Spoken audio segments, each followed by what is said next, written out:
Të nderuar qytetar, sot protestojmë së bashku kundër padrejtësive, kundër institucioneve që kanë tradhtuar qytetarin, kundër një sistemi që na ka dështuar dhe po na vret çdo ditë. Kjo është një shkatrim moral dhe funksional i shtetit, ndërtuar mbi korrupsion dhe pandëshkueshmëri.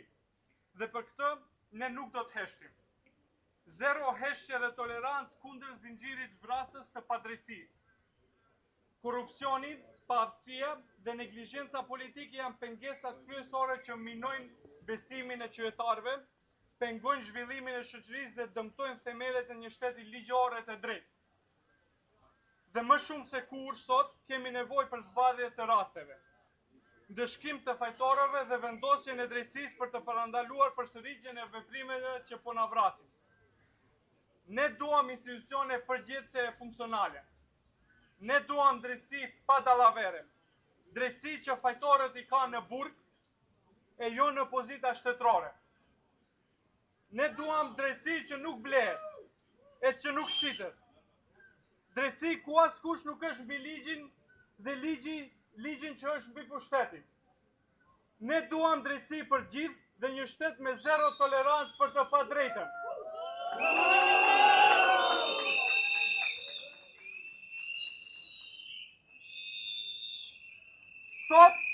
Sot më shumë se kur është nevoja për pastrim dhe ristartim të sistemit. Është koha për zero tolerancë ndaj korrupsionit dhe krimit të organizuar nga autoritarët e qeverisë dhe nga sundimtarët e gjykatësve.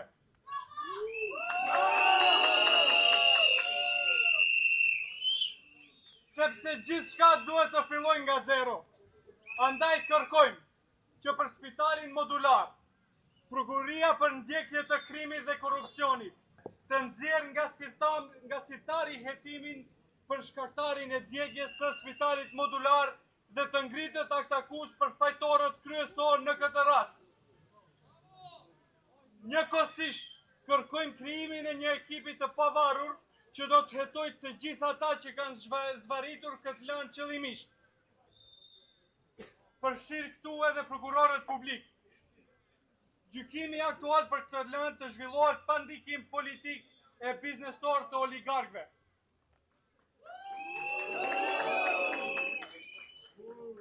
Për rastin në Koçan kërkojmë hetim të pavarur dhe përfshirje të ekspertëve të jashtëm për të garantuar hetim të paanshëm për këtë rast.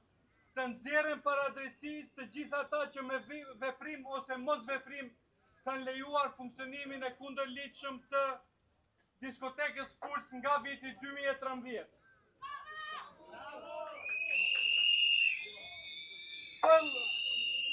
Për Llashkarcën kërkojmë që gjykata e apelit të kthej lëndën në rigjykim dhe të i merr parasysh ankesat e prokurorisë publike për dënime më të larta për të akuzuarit, ndërsa pronarëve të Durmoturës të ju ndalohet ushtrimit i kësaj veprimtarie.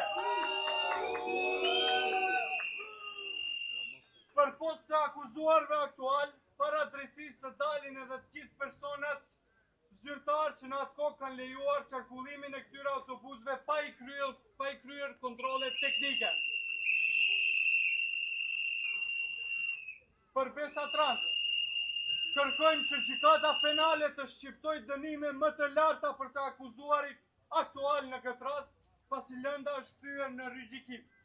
Për post kësaj, kërkojmë që para drejtësisë të dalin të gjithë zyrtarët publik që aso kohë kanë lejuar që autobusi mbi 20 herë të kaloj kufirin e maqenisë së Veriut me certifikat të rreshme për transport ndërkombëtar, ndërsa pronarit i ndalohet ushrimi i veprimtarisë për transport të udhëtarëve.